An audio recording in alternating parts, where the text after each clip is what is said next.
wabarakatuh.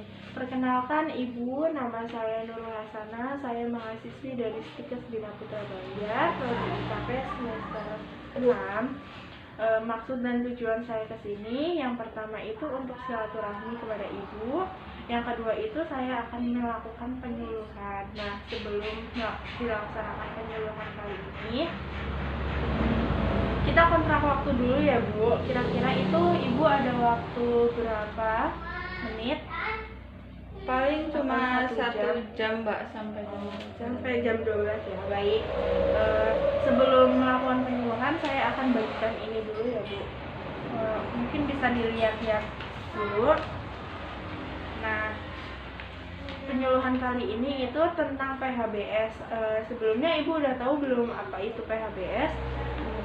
Belum. Baik, saya akan jelaskan. PHBS itu singkatan dari perilaku hidup bersih dan sehat. Nah, bisa dilihat perilaku hidup bersih dan sehat ini apa saja sih mencakupnya. Yang pertama itu menggunakan air mengalir untuk cuci tangan dan menggunakan sabun.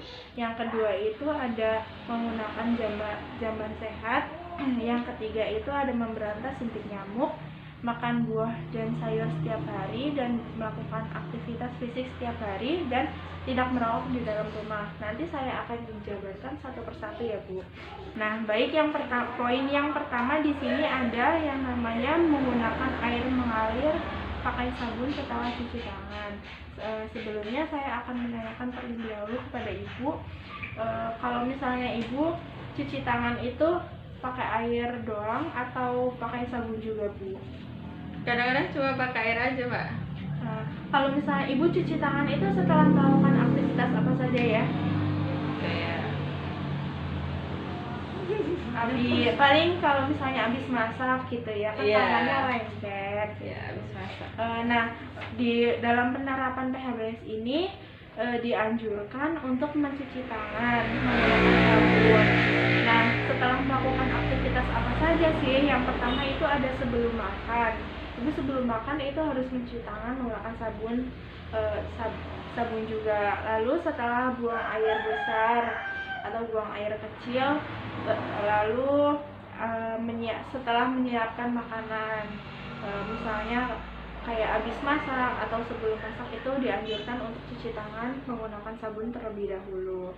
Nah, setelah selanjutnya yang terakhir itu kalau misalnya habis pergi dari luar, atau kayak habis pegang uang, itu kan cuci tangan pakai sabun.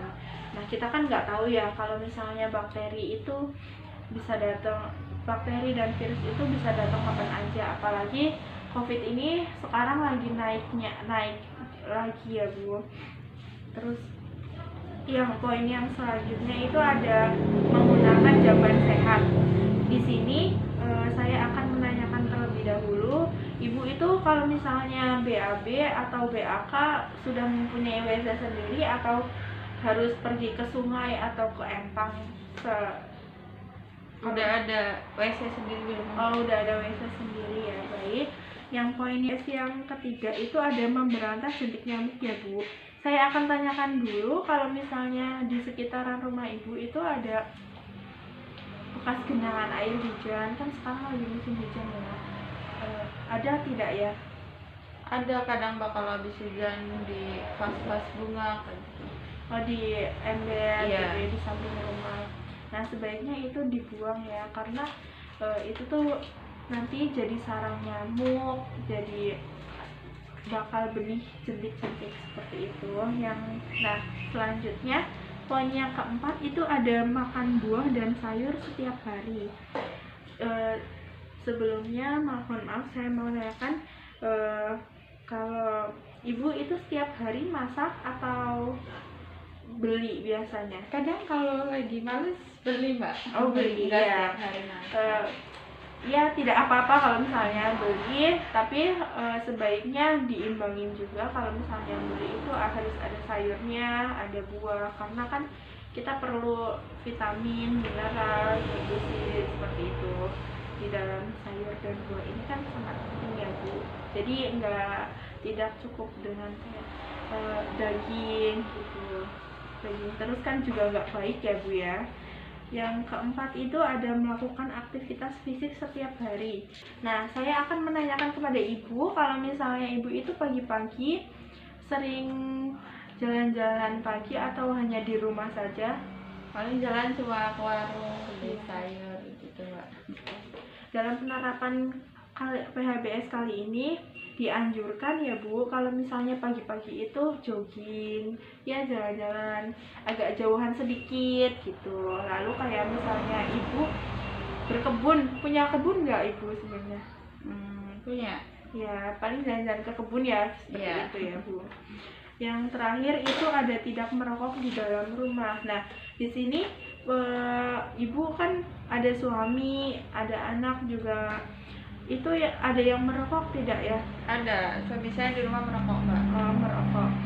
Itu kalau misalnya merokok di dalam rumah atau suka ada ruangan khusus gitu untuk merokok? Di dalam rumah. Oh, di dalam rumah.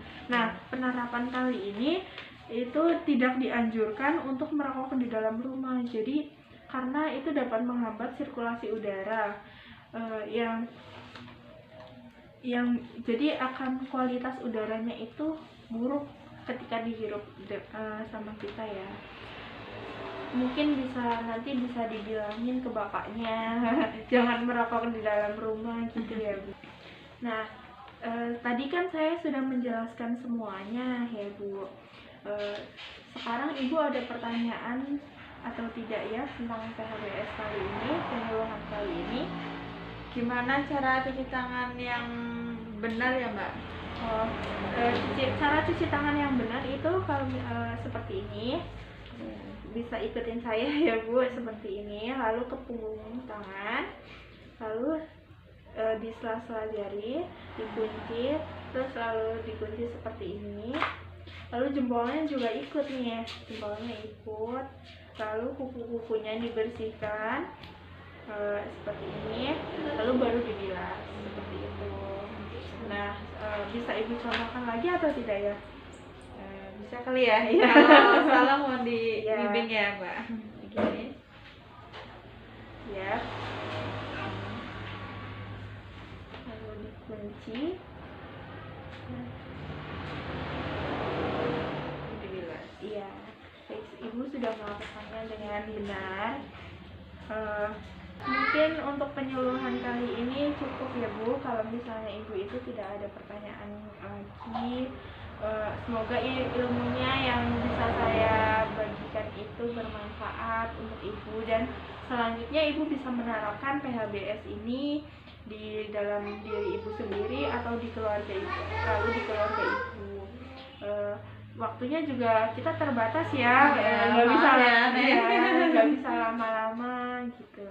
Jadi saya berterima kasih sekali kepada Ibu sudah meluangkan waktunya untuk pengambilan penyuluhan ini, lalu di video juga yang mungkin Ibu tidak terbiasa gitu kan. Mohon maaf kalau misalnya saya masih banyak kurangnya, salah-salah kata. Ya, sama-sama saya juga. Ya. Terima kasih Bu sekali lagi. Wassalamualaikum warahmatullahi wabarakatuh. Waalaikumsalam warahmatullahi wabarakatuh.